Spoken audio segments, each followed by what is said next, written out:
One summer, when the temperature was soaring above 105 degrees, my brother begged and persuaded my mother and my other two sisters to go to the Comal River to escape the summer heat. My mother was a little uncomfortable about going, but she understood about the escape of Texas' unbearable heat. We went to Comal River nearby New Braunfels, Texas. To make this story brief, hundreds or probably thousands of Texas teens swarmed over the fence and ignored the warning sign of dangers there. Some teens jumped over the bridge into the river, about 20 feet or more. The heat was really unbearable during that time. Imagine people walking with bare feet on hot rocks or a hot sidewalk. They were hopping to avoid the feeling of burning bare feet.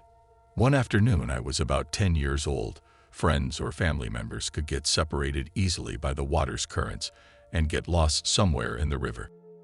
I was pulled down to the side, and I grabbed the sidewalk and arrived at the ladder to get out. Then I searched for my brother or sisters with no luck. I walked to a farther, small dam, looking less dangerous than the first one. I decided to walk over the small dam, which has a lot of water falling over it. The water falling down was about 4 feet to 6 feet, I believe. I walked and slipped down because the algae was so slippery. I was rather an excellent swimmer. I did not panic, but was very aware of the water's strong current. Down the waterfall, I tried to fight the current and get my body away. I got caught by an undertow current, and I tried to swim out. The direction out was lost on me. I could not figure which direction was up, down or right, or even left. I panicked and was very scared what happened to me. I screamed in the water for help. My thoughts were on my mother and family. Water got into my mouth and the breathing ceased to nut. My body felt so cold and my brain closed down on me. Blackness covered everything around me. I realized that the door of life was closed on me. My body said, "Is that the death experience? Is that it?" Then I blacked out. Then ticking of electricity jolts hit my feet and swarmed all the way from my feet to my head, and my body found such awe over the feeling. Right away, my life was shown in a flashing increments of movie rolling year by year, individual by individual. My first favorite flashing was when I was born out and my mother's beautiful face was shown for the first time in my life. I did not realize how much love my mother has for me. Second flashing was I was playing with my brother and sisters and the closeness I felt being with them. Third flashing was my father throwing my body up in the air, a lot of laughter, and some puzzled feeling flashing. Then the rolls went fast, faster, and I felt so many stars bursting all over my head or body. It was so unreal. Then I saw a light at the end of the tunnel bursting toward me. My spirit or soul was caught into the light tunnel. I flew through the light tunnel. I could still remember the feeling even today. Only description I could give you is the feeling was almost identical to the movie Contact. The new-built Ball spacecraft falling down the giant gyro space machine. The actress went through the tunnel right away, and she could see outside space by her Ball space shuttle. That's what I saw when I was zoomed through the tunnel. I could see some universe by the tunnel's transparency. Such awesome feeling flying through the tunnel at light speed.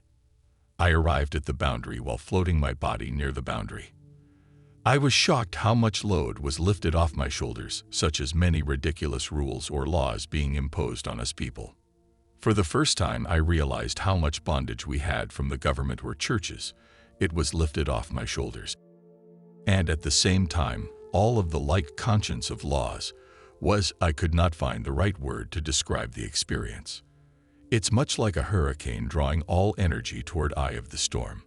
It's almost the same feeling of drawing all knowledge and conscience of real beings into my body and mind. One example, when I approached the boundary. No explanation was necessary for me to understand, at the age of 10, that once I crossed the boundary, I could never come back, period. I was more than thrilled to cross. I intended to cross, but my ancestors over another boundary side caught my attention. They were talking in telepathy, which caught my attention. I was born profoundly deaf and had all hearing family members, which all of them knew sign language. I could read or communicate with about 20 ancestors of others and mine through telepathic methods. It overwhelmed me. I could not believe how many people I could telepathize with simultaneously. I saw the unexplained community, scenic and buildings, not built by people, but obviously by some kind of supernatural builder. The megacity was almost so perfect and flawless. I saw the perfect megacity through my ancestors. One of my grandmothers, or great-grandmothers, or even great-great-grandmothers was surprised and puzzled that I arrived at the boundary. All of them showed their shocked surprise that I arrived. They were not expecting me at all, but they opened their arms, welcoming me to come over. One of my ancestors telepathized, "Why is he here? Is he supposed to be here now?" Asking others, I am surprised too. I thought his time was in the short future, but not now. Another jumped in radiantly full of love and joy to see my presence and opened my eyes to our new future. I could not even describe in words what I saw. Sorry, I am lost with the words. In a flashing second, an angel approached me firmly and questioned me, "What are you doing here?" I was so shocked at his question. At the first glimpse of my guardian angel, I knew that he was there when my mother gave birth to me, and that he shared the joy and said that my birth was a completed task in his listing. I looked at him with such an inspired feeling. I felt so close to him, but he pushed me one step away. He asked me telepathically, "What happened?" I did not care what happened. I was fulfilled and bursting with joy and love. I wanted to go over the boundary right away. My angel approached me firmly, then scanned me and saw right through me that I drowned. I was so shocked that he knew by scanning through me without any conversation. The firm statement from my own guardian angel was, "Your time is not up now. You have some unfinished business to do. Go back." At first, I shrugged and tried to sneak beside him. He moved like lightning and put his hand toward me. I felt my body being pulled at incredible speed backward. The light of the tunnel zoomed out of my eyes, and I was slapped back into my body with such forcible hands. I felt my body once again, and I was puzzled to why I am still in my body. I woke up and realized that I was still in the water, and I felt that I actually breathed in the water, which is not the case. I heard a voice speaking, "Stand straight firmly." Without any question, I stood straight, and I felt a big hand wrapping around my body and took my body out of the fall current. And my body was pushed to the end of the land, where I grabbed for control. I got out of the water, and my mouth poured all the water out of my body on the land. I did not believe how much water got into my body and how much it got out.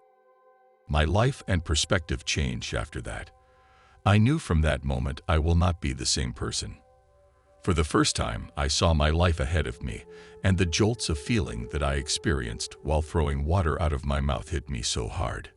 I was so filled with hope and love and felt almost all of nature or people all around me. I never told my mother, brother, or sisters what I experienced. Something deeply inside me reminded me to keep silent about the situation. All I felt was a more enlightening feeling enfolding around me. The words of incredible experience right there is not possible to explain in an earthly sense.